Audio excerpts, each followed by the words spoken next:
कहानी की शुरुआत होती है और हम एक रेसिंग ग्राउंड को देखते हैं जिसमें अचानक ही रेस के बीच में एक स्नेल आ जाता है जो इन सभी कार्स को पीछे छोड़कर ये रेस जीत जाता है। पर तभी हमें पता चलता है कि ये मैच तो टीवी पर आ रहा था और थ्यू नाम का स्नेल उसे देख रहा था। थ्यू का सपना है एक दिन बहुत बड़ा रेसर बनने का, लेकिन हकीकत में वो काफी स्लो था। थ्यू रोज टीवी पर रेसिंग मैच देखता है और गिगानिया नाम का एक रेसर उसका फेवरेट होता है जिसकी बातें सुनकर थ्यू को काफी मोटिवेशन मिलता है। अगली सुबह थ्यू के बाकी साथी अपने काम पर लग जाते हैं। ये सभी एक टमाटर के बगीचे में रहते हैं। उनका काम सिर्फ टमाटर तोड़ना और टमाटर खाना है और इससे ज्यादा और कोई काम ये नहीं करते। लेकिन थ्यू को ये बोरिंग जिंदगी पसंद नहीं थी। वो एक टमाटर के साथ रेस करने लगता है जो देखकर कॉलोनी के बाकी लोग उसका मजाक उड़ाते हैं। थ्यू का चैट नाम का एक बड़ा भाई था जो थ्यू को समझाता है कि वो रेसिंग के सपने छोड़ दे क्योंकि वो लोग रफ्तार के लिए नहीं बने हैं और यही कुदरत का नियम है। इसीलिए थ्यू को भी ये कोशिश नहीं करनी चाहिए। थ्यू ज्यादा कुछ नहीं कहता और शांति से अपने भाई की बातें सुनता है। तभी उस बगीचे में एक शैतान बच्चा आ जाता है जो कि छोटे छोटे कीड़ों को देखते ही उन्हें कुचल दिया करता है। उसे देखकर सभी स्नेल्स अपने कवच में छुप जाते हैं। थ्यू को ऐसे डरपोक बन के जीना पसंद नहीं था। उसी रात थ्यू अपने फेवरेट रेसर का इंटरव्यू देख रहा होता है, लेकिन तभी केबल्स पर ड्रिंक गिर जाती है जिसकी वजह से टीवी बंद हो जाती है। थ्यू उसे ठीक करने की कोशिश करने लगता है, लेकिन गलती से टीवी ही नीचे गिर जाती है और पूरी तरह से ही खराब हो जाती है। इससे थ्यू काफी निराश होता है क्योंकि अब वो अपने पसंदीदा सुपरस्टार को नहीं देख पाएगा। पर वहीं चेट काफी खुश था कि शायद अब थ्यू के सिर से रेसिंग का भूत उतर जाए। अगले दिन एक टमाटर नीचे गिरता है पर वो गार्डन से बाहर चला जाता है जो अब उनकी पहुंच से दूर था, तो सब वापस जाने लगते हैं। पर थ्यू को लगता है कि वो अपनी स्पीड से उस टमाटर को जल्दी से ला सकता है। साथ ही आज घास काटने का भी दिन था। फिर थ्यू काफी स्पीड के साथ उस टमाटर के पास जाने लगता है। हालांकि असल में तो थ्यू काफी धीरे ही जा रहा था और वो घास काटने वाली मशीन थ्यू तक पहुंच ही गई थी। थ्यू बस मरने ही वाला था, लेकिन तभी चैट उस पे पानी चला देता है जिससे थ्यू दूर हो जाता है और उसकी जान बच जाती है। फिर चैट थ्यू के पास आता है और उसे काफी डांटता है जिससे थ्यू काफी निराश हो जाता है और वहाँ से जाने लगता है। फिर थ्यू चलते चलते काफी दूर आ जाता है और देखता है कि वहाँ काफी सारी गाड़ियाँ काफी स्पीड में चल रही हैं। तभी थ्यू को एक टूटा हुआ तारा दिखता है और थ्यू सोचता है कि उसे कोई विश मांग लेनी चाहिए। तो थ्यू एक रेसर बनने की विश मांगता है, लेकिन वो तारा तो असल में एक प्लेन निकलता है। तभी थ्यू के सामने से एक तेज ट्रक गुजरता है जिसकी वजह से उसका बैलेंस बिगड़ जाता है और थ्यू नीचे गिर जाता है। थ्यू सीधा एक रेसिंग कार के ऊपर आके गिरता है और दोनों कारों में रेस शुरू हो जाती है,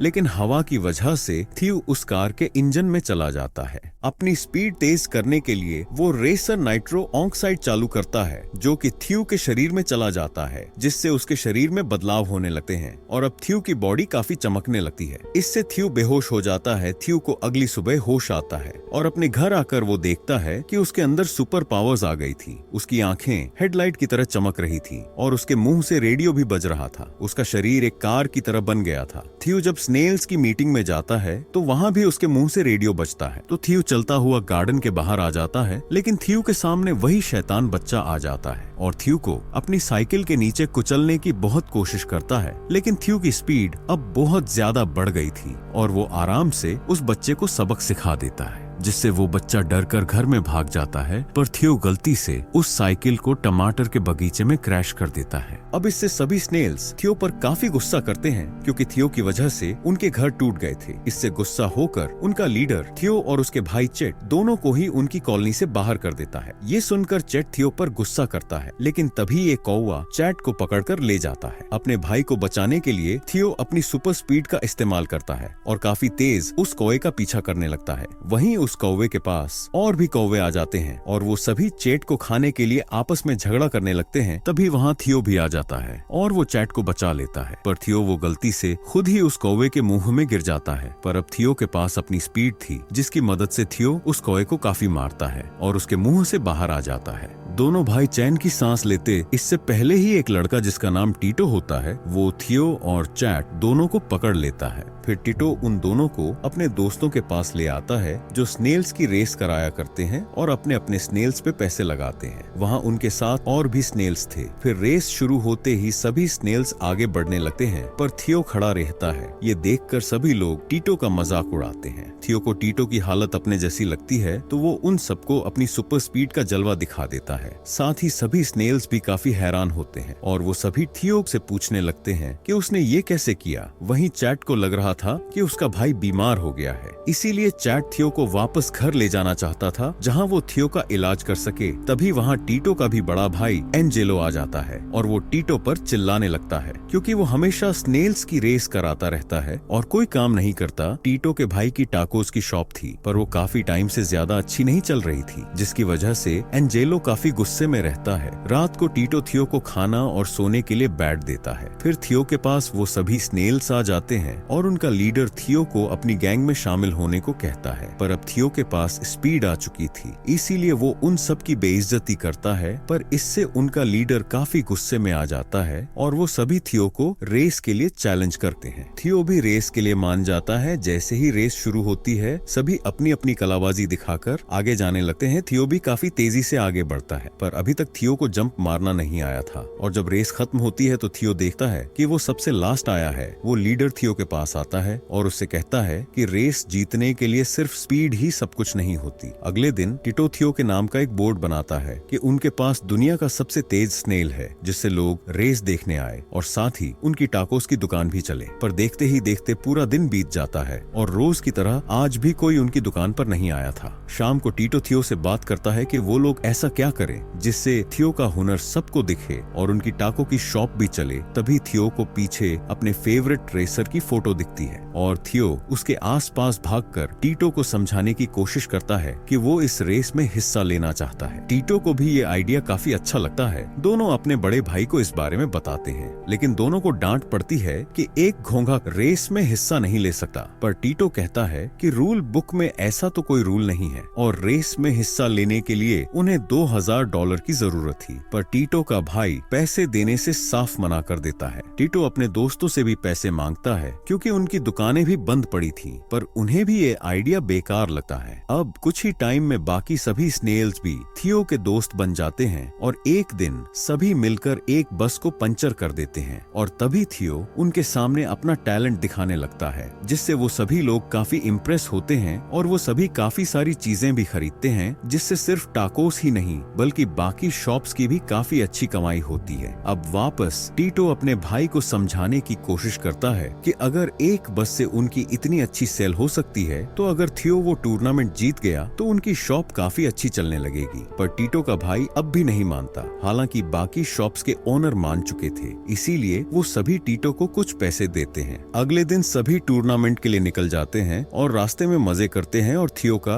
रेसिंग नाम टर्बो रखते हैं। सभी कुछ देर में रेसिंग ग्राउंड में पहुंच जाते हैं। यहाँ पर गिगानिया भी अपनी प्रैक्टिस कर रहा था। थियो टीटो के साथ गिगानिया के पास जाता है और टीटो सबको बताता है कि ये घोंघा भी इस रेस में हिस्सा लेगा। ये सुनकर सभी लोग हंसने लगते हैं। फिर थियो अपने सुपर स्पीड के साथ काफी तेजी से ग्राउंड के चक्कर लगाने लगता है। ये देखकर सभी हैरान थे और जब थियो की स्पीड नापी जाती है तो वो टूर्नामेंट में ज्वाइन होने के लिए काफी होता है। देखते ही देखते थियो के वीडियोस पूरे इंटरनेट पर वायरल हो जाते हैं और सभी लोग उसे टर्बो नाम से जानने लगते हैं। टर्बो को टूर्नामेंट में हिस्सा लेने दिया जाए इसकी रिक्वेस्ट करने लगते हैं पर फिर टूर्नामेंट के हेड सामने आते हैं और बताते हैं कि वो टर्बो को टूर्नामेंट में नहीं उतार सकते। लेकिन फिर सभी लोग रिक्वेस्ट करने लगते हैं और गिगानिया भी टर्बो को एक मौका देने के लिए कहता है जिसकी वजह से हेड को मानना ही पड़ता है, जिससे सभी लोग काफी ज्यादा खुश होते हैं। वहीं दूसरी तरफ चैट अब भी टर्बो से नाराज था क्योंकि उसे डर था कि रेस के दौरान टर्बो किसी कार के नीचे कुचला जाएगा। अब टर्बो खुद को मोटिवेट करने के लिए गिगानिया के गैरेज में चला जाता है जहाँ काफी सारी ट्रॉफीज थी। टर्बो उन्हें देखने लगता है पर तभी वहाँ गिगानिया आ जाता है। गिगानिया टर्बो का फेवरेट था लेकिन फिर वो टर्बो की काफी बेइज्जती करता है। असल में गिगानिया सिर्फ फेम का भूखा होता है और वो बिल्कुल नहीं चाहता कि उसके अलावा और कोई कल की रेस जीते।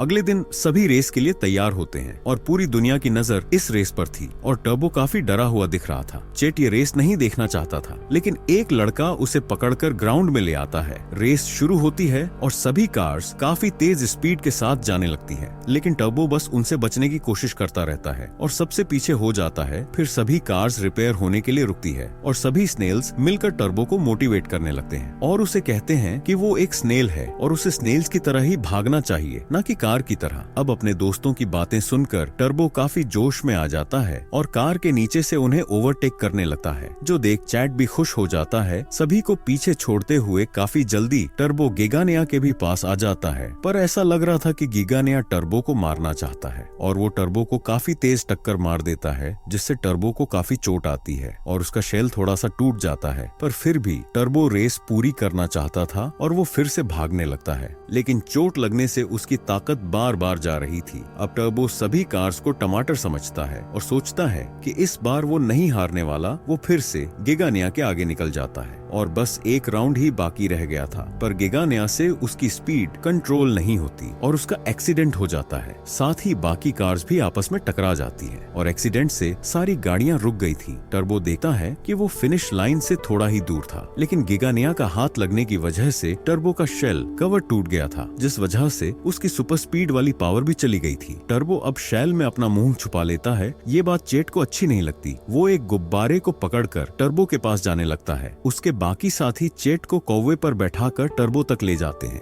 जहां चेट टर्बो को समझाता है कि वो इस तरह हार नहीं मान सकता और उसे ये रेस पूरी करनी ही होगी। टर्बो अब एक नॉर्मल स्नेल की स्पीड से आगे बढ़ने लगता है, जो देख सभी उसे चीयर करते हैं। पर गिगानिया को यह मंजूर नहीं था। उसकी कार खराब हो गई थी, तो वो उसे धक्का मारकर फिनिश लाइन की तरफ ले जाने लगता है, लेकिन उसकी कार फंस जाती है। तो वो टर्बो को पैर से कुचलने की कोशिश करता है, पर टर्बो अपने शेल के अंदर चला जाता है और लुढ़कते हुए फिनिश लाइन को क्रॉस कर लेता है। और इसी के साथ टर्बो ने यह रेस जीत ली थी। ये देखकर सभी लोग काफी खुश होते हैं और चैट को भी टर्बो पर बहुत गर्व महसूस होता है और ट्रॉफी लेकर सभी वापस घर आ जाते हैं। टीटो एंजेलो को एक शानदार गैस गिफ्ट कर देता है। अब इन सभी की दुकानें टर्बो की वजह से काफी फेमस हो गई थी और ढेर सारे लोग रोज यहाँ पर आने लगते हैं और शाम को टर्बो अपने दोस्तों के साथ रेस भी करता है। टर्बो देखता है कि उसका टूटा हुआ शेल अपने आप ही हील हो गया था, जिससे उसकी सुपर स्पीड की पावर भी वापस आ जाती है और कहानी यहाँ खत्म होती है। अगर ये कहानी आपको पसंद आई हो तो इसे लाइक करें और अपने चैनल को सब्सक्राइब करें।